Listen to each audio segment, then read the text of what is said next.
অবশ্যই গণ অভ্যুত্থানের অন্যতম প্রত্যাশা মানুষ যেন ভোটাধিকার ফিরে পায়।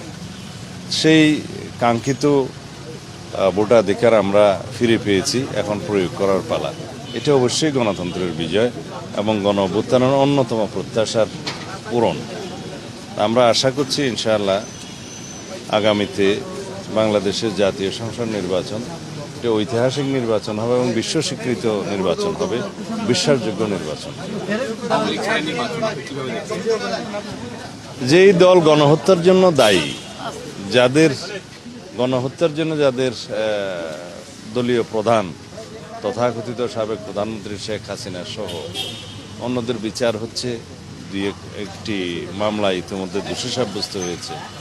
রাজনৈতিক দল হিসাবে আওয়ামী লীগের বিরুদ্ধে তদন্ত হচ্ছে এবং মামলা দায়ের করার প্রক্রিয়ায় আছে। সেই দল বাংলাদেশে রাজনীতি করতে পারবে সেটা বাংলাদেশের জনগণ মনে করে না, আমরাও মনে করি না। গণ অভ্যুত্থানের প্রত্যাশার বিরুদ্ধে বাংলাদেশ থেকে আওয়ামী লীগের আসলে রাজনীতিতে ছিলই না, আওয়ামী লীগের ডিএনএতেই কোনো গণতন্ত্র ছিল না। বাংলাদেশে আওয়ামী লীগের রাজনীতি করার কোনো